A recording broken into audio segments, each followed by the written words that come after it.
Hello, beautiful people of the internet. How are you doing today? My name is Jackie and welcome back to my YouTube channel. In today's video, I am going to be tier ranking classic mystery and thriller tropes. I'm using a tier ranking template that was created by Haley Hughes on YouTube. I will link her channel down below. So let's just dive into the different tiers and get started with some of the mystery and thriller tropes that I am ranking today. If you disagree with me on any of these tropes, do let me know in the comment section. I would like to hear your opinions. I did modify this template slightly because she had the highest tier as auto buy, and personally I don't feel like I'm going to auto buy anything because of a trope. Also, you a lot of times don't know what tropes are going to be in the book before you buy it, so I just changed that to say favorite. Then we have pulls me in. So I think of this as something that I do really enjoy, but it's not like an all-time favorite trope. Depends on the use. So like I like it depending on the execution. Sometimes I don't like it. Pushes me away, things that I'm not really into. And then at the bottom we have literally die. So this is for the tropes that I absolutely hate. I want them to go away forever. Looking at the tropes that we have here, the first one is all a dream. And I feel like we might be starting off with literally die because I don't know if I've ever actually read a book that has this trope. I know there was a book that I was thinking about reading and someone told me it had this trope, and so I decided not to read it. All a dream, this is like the Dallas shower situation, and I think I don't like this because I personally view it as kind of a cop-out.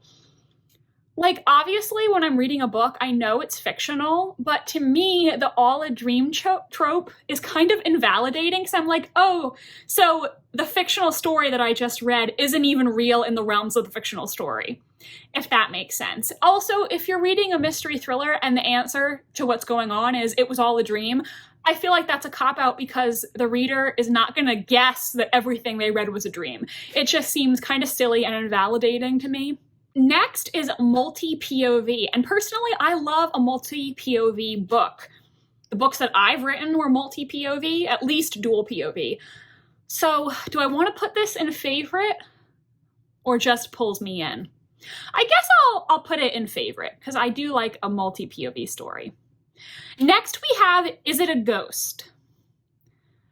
I don't think I can put this in favorite because I really don't particularly care for supernatural thrillers. Again, I think it just kind of can come out of left field sometimes, and it's not necessarily something the reader is going to guess. I like it when mystery thrillers are more so fair play, where they're giving you all the information you need to guess what's going on. But I did quite like Home Before Dark by Riley Sager, which played with that, is the house haunted or is it not? So I think I'll say it depends on the use because I can like this, but I think it has to be a situation where we say, is it a ghost? And then the reveal ends up being based in reality. If we do the is it a ghost trope and it actually is a ghost, I don't think I'm gonna like it. Blackmail?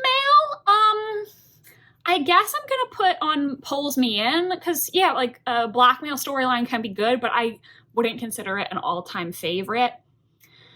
Then we have Missing Kid.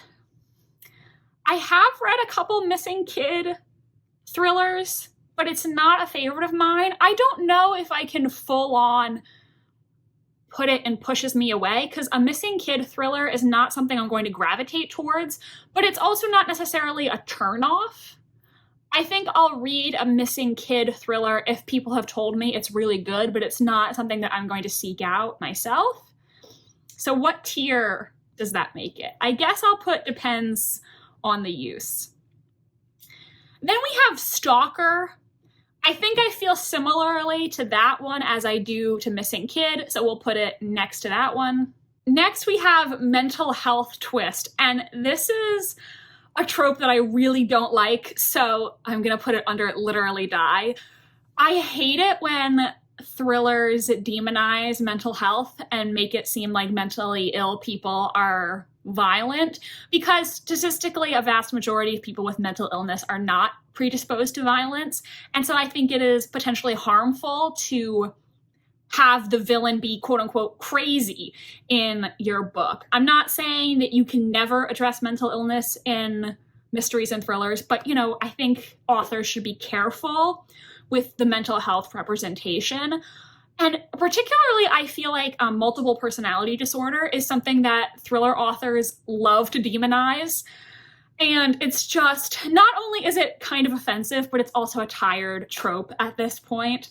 I would love to read a mystery thriller where a character is revealed to have multiple personalities, but then they are not the killer. They have done absolutely nothing dangerous or shady. Like, they're just a normal person who happens to have multiple personalities. I feel like that would be a refreshing change, considering how often it's used as a, oh my God, this person is unstable reveal. Next, we have podcast, and I'm going to put this at pulls me in because I have read books with podcast elements that I like, but I do think we're reaching a point where the podcast element could be potentially overplayed since so many podcast-related thrillers have been coming out. Then we have Creepy Kid. I'm gonna put that under pushes me away because I don't really care for the Creepy Kid books. I don't personally find them that interesting, but it's not on the same level as the ones that I hate. I don't hate this trope, it's just not my personal preference.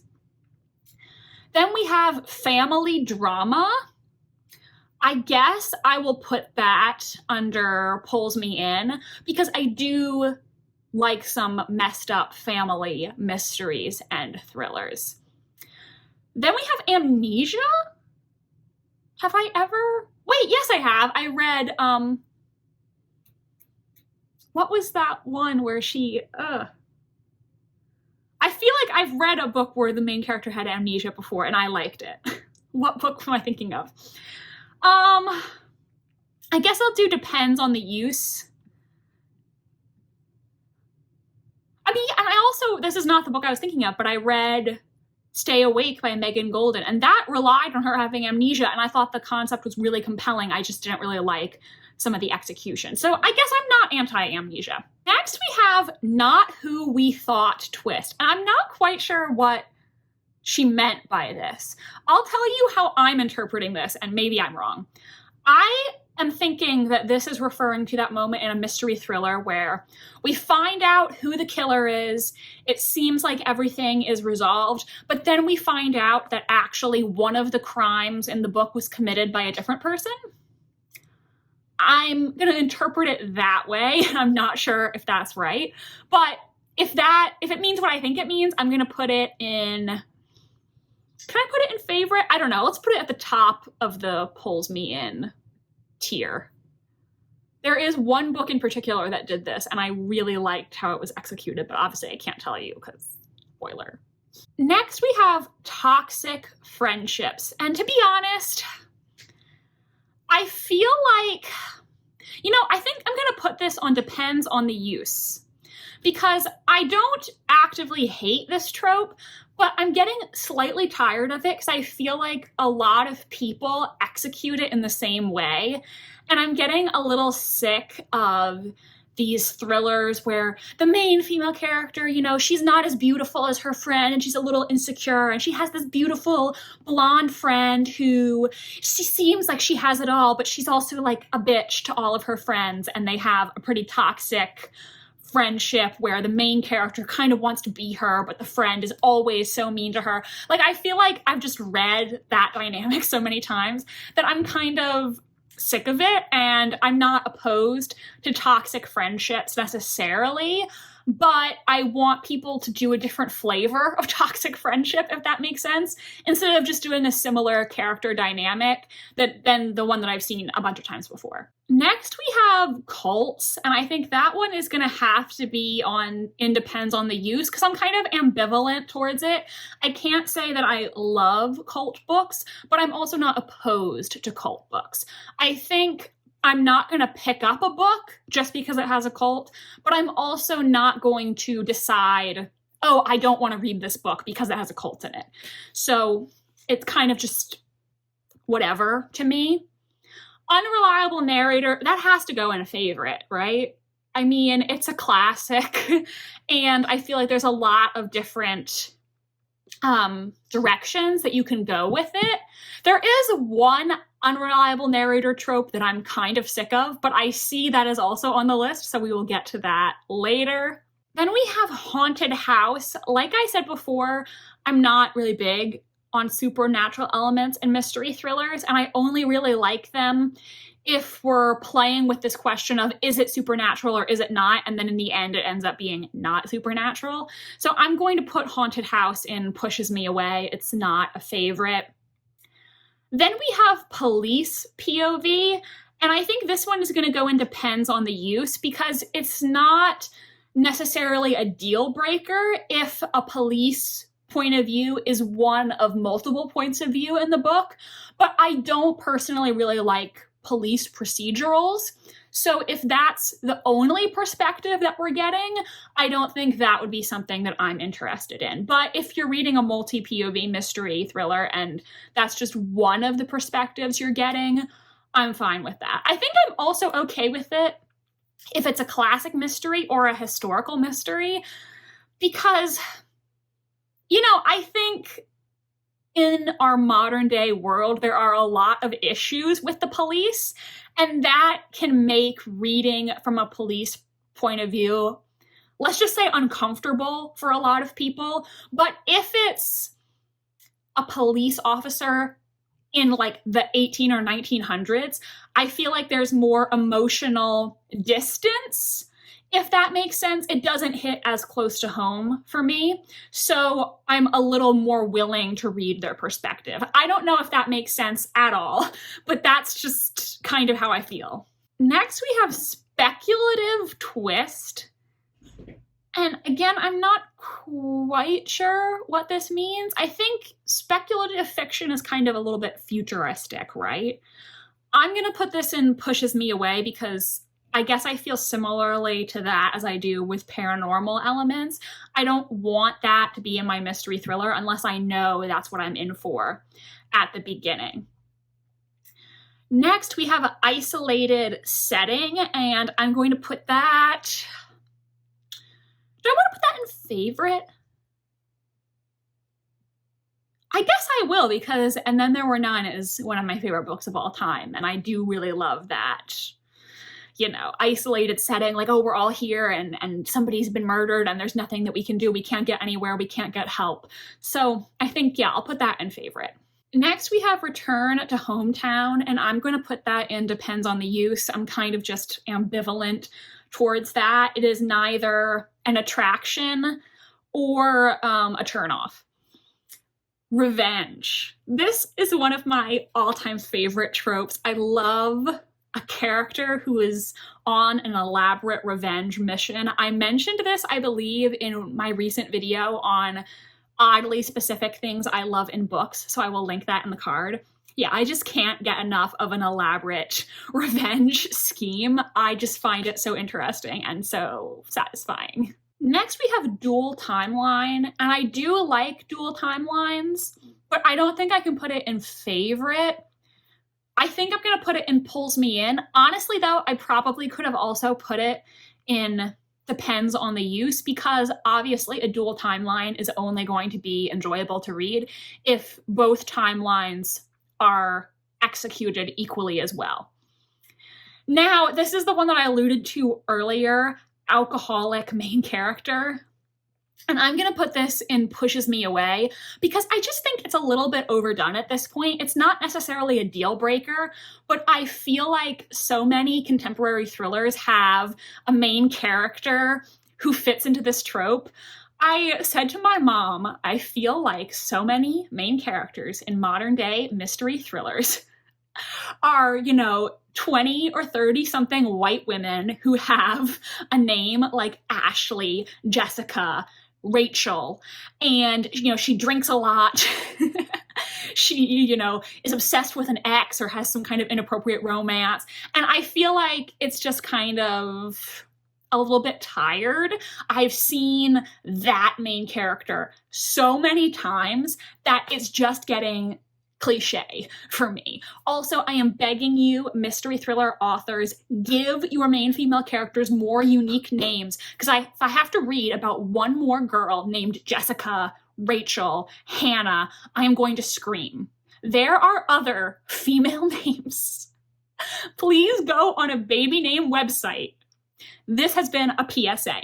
Anyways, next we have Mory Gray, and I don't know if I can put this at all-time favorite, but I do love this, so I'm gonna put it in pulls me in. I mean, like I said, I do love a revenge trope, and that is, I think, a Mory Gray trope because it brings up that question of, all right, maybe you have justified reasons to resent this person. Maybe they did something really horrible to you, but is it justified to concoct this elaborate revenge scheme to get back at them?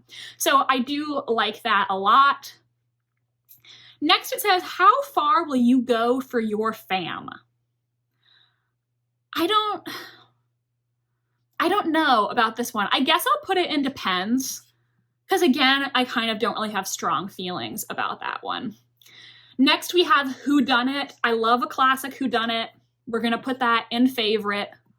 Love. And like I said, I love a fair play mystery. I like it when you read a book and in hindsight, you see that all the clues were there, but the author disguised them so cleverly that you didn't pick up on them at the time. I love that. Next, we have good for her. And I do quite like this, but I think I have to put it in depends on the use. Because one thing that I really hate is when you're reading a feminist book and the author's view of feminism is just all women are perfect and all men are bad. I like it when it's a little more complicated and a little more morally gray. I don't really like it when I read a book that justifies the choices that every female character makes and just depicts all the male characters as one-dimensional villains. I also just don't think it's realistic because there are plenty of men in real life who do these really awful things, but they don't seem so one-dimensionally evil. And that's kind of how they get away with it. So I just don't find it interesting or realistic when the author takes the position, men bad, women good. I just really don't like that. Next we have small town, and I'm gonna put this in depends on the use because I like small town books fine, but it's not necessarily a favorite or something I actively seek out. We then have cheating spouse. And I think I'm gonna put this in pushes me away because I'm also personally getting a little bit tired of those domestic thrillers about husbands and wives. I feel like in a post-Gone Girl world, we've seen so many of those that, you know, thriller where it's a woman being like, ooh, do I really know my husband? Did I accidentally marry someone who's evil? And I'm just getting a little bit tired of that. So that's why I'm putting cheating spouse and pushes me away. Finally, we have rich people drama, and I do love some rich people drama. I love the escapism of it. I am glad that I changed auto-buy to favorite because rich people drama is not enough to make me auto-buy a book.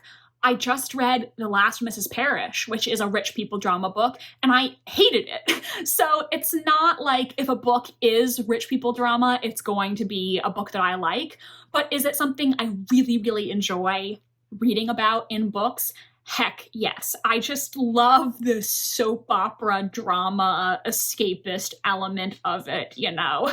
The one percenters just all being horrible to each other. I mean, is that surprising? I loved Gossip Girl when I was in high school, you know? I just love these horrible rich people doing horrible rich people things, you know? They're not the kind of people I would ever associate with in real life, but, you know, watching or reading about them, hell yeah, it's fun. So everyone, that is my tier ranking of some famous mystery and thriller tropes. Let me know, do you disagree with me on any of these? Do you agree with me? I would love to hear from you in the comments. Let me know some of your favorite tropes and mysteries and thrillers. Did this list leave out any of your favorite tropes?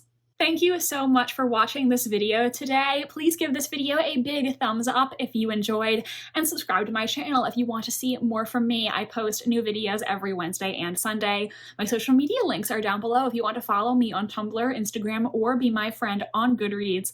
Thank you so much for watching, and I hope you have a stellar rest of your day. Bye, and I'll see you next time.